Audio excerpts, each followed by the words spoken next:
This is a 1972 280SE 4.5, and it has the electronic early D-Jetronic fuel injection. And on this tray are all the parts I had to replace to get this thing running again and to get it running properly. But we're not done, and that's what I want to emphasize.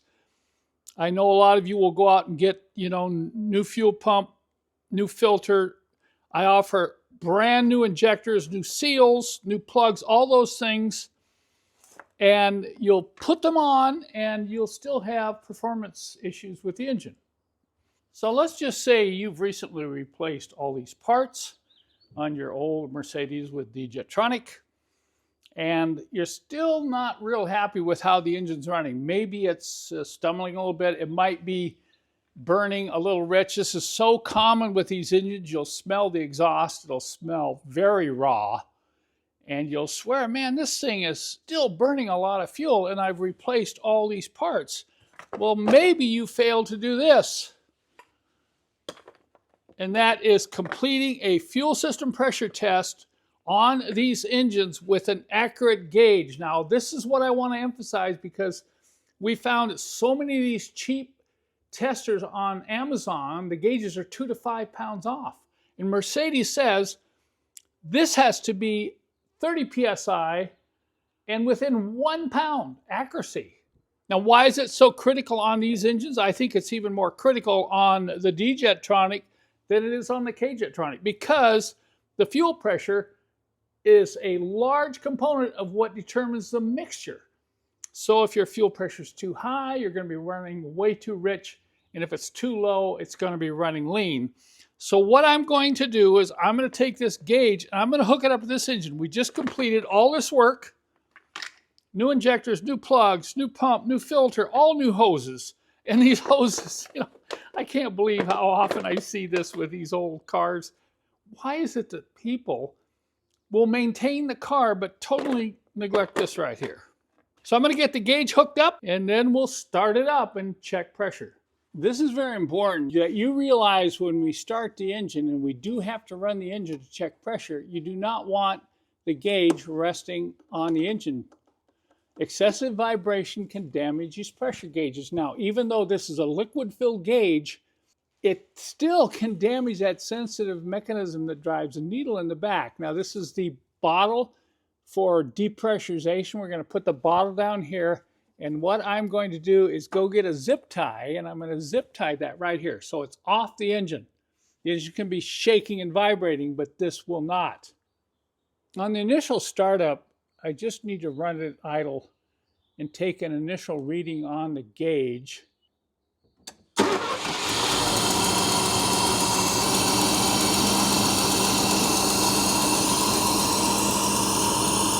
Well, we've got to increase the pressure a little bit. How are we going to do that? Now, this engine does have an adjustable pressure regulator right here.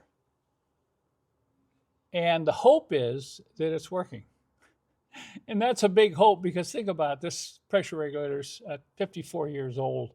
We're going to be very gentle with this. We're going to try to increase pressure. And to increase the pressure, we need to turn this in. Turn it clockwise from this location, and then we're going to monitor the gauge.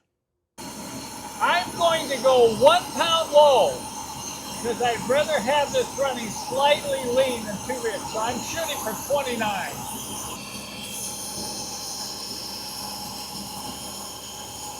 Okay, then I can lock this down. Now, since I just shut the engine off, this is where you have to do a careful depressurization of the fuel system. Okay, then I'm going to hit the button and I'm going to relieve pressure in the system. There we go. See that? There's our fuel. About a 1/4 inch down there. So that has relieved the pressure in the rail. And then I just take this and I put it on a tray, because you can see you're going to be leaking fuel there, and I just get this out of the shop. Okay, we're done. I can put the air filter housing back on and go cruising. I hope this is a good illustration why you want to do a fuel system pressure test on your old Depressurization V8 engine. Well, you can imagine how excited I am to know that this pressure regulator works. I also installed the Crane electronic ignition. This required a different ballast resistor of a higher resistance than the factory one. And I'll show you just a few scenes here of what I had to do to modify the distributor.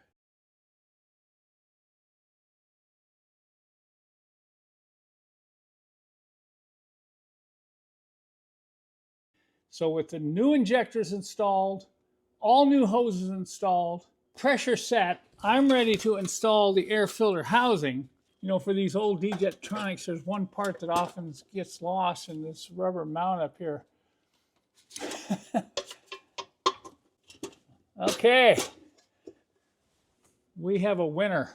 When you install the air filter housing, don't forget to plug in the air temperature sensor. Now you see with the new paint I got on here, I'm going to be real careful when I run these clips down.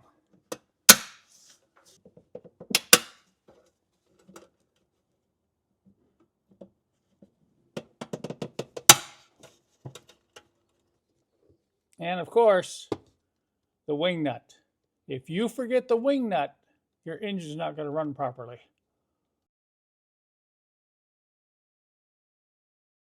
So after a month, I'm ready to go on a long test drive, and as you do with an aircraft, we're going to give it a quick pre-flight inspection. And I noticed one thing right over here. Look at this. Can't believe it. It never ends. I've got a gasket in this oil filler cap that's leaking, so this will have to get replaced too.